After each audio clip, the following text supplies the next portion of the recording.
عسى الله أن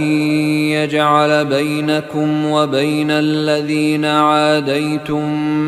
منهم مودة والله قدير والله غفور رحيم۔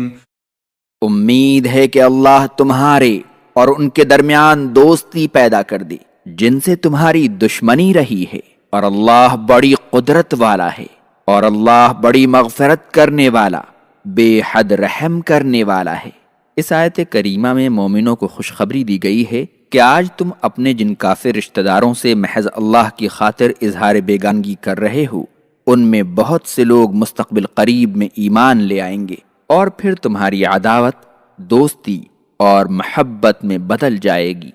چنانچہ ایسا ہی ہوا کہ کفار قریش نے فتح مکہ کے بعد جوق در جوق صفا پہاڑی پر آ کر نبی کریم صلی اللہ علیہ وسلم کے ہاتھوں پر بیعت کی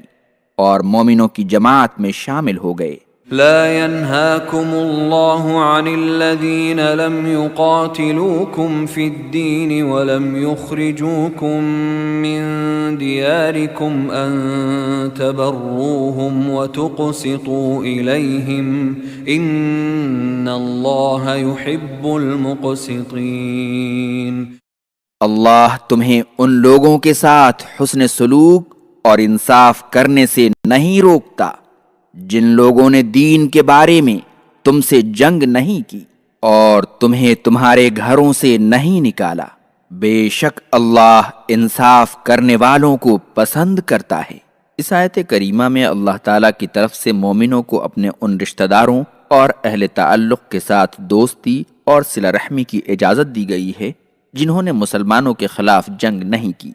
اور انہیں ان کے گھروں سے نہیں نکالا۔ اس آیت کا سبب نزول اگرچہ مشرکین مکہ ہیں، لیکن یہ حکم تمام کافروں کے لیے عام ہے۔ ابن جریر اور قرطبی وغیرہ نے اسی رائے کو ترجیح دی ہے اور اس رائے کو مرجوح قرار دیا ہے کہ یہ حکم فَاقْتُلُوا الْمُشْرِكِينَ حَيْثُ وَجَدتُّمُوهُمْ، مشرکوں کو جہاں پاؤ قتل کرو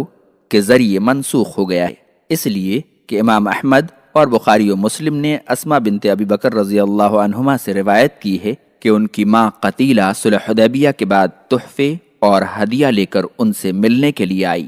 اور ابھی مسلمان نہیں ہوئی تھی، تو انہوں نے اسے اپنے گھر میں داخل ہونے سے روک دیا۔ اور جب عائشہ رضی اللہ عنہا نے اس کے بارے میں نبی کریم صلی اللہ علیہ وسلم سے پوچھا تو یہ آیت نازل ہوئی جس میں اللہ تعالیٰ نے ان مشرک رشتہ داروں کے ساتھ حسن سلوک کی اجازت دی جنہوں نے مسلمانوں کے خلاف جنگ نہیں کی تھی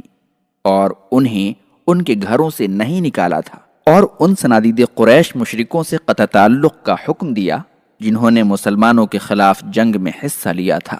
اور انہیں ان کے گھروں سے نکالا تھا۔ اور آیت 9 کے آخر میں اللہ نے دھمکی دی کہ جو شخص ایسے کافروں سے دوستی کرے گا اور ان سے تعلق قائم کرے گا وہ اپنے حق میں ظلم کرے گا اور اللہ کے غضب کا مستحق بنے گا۔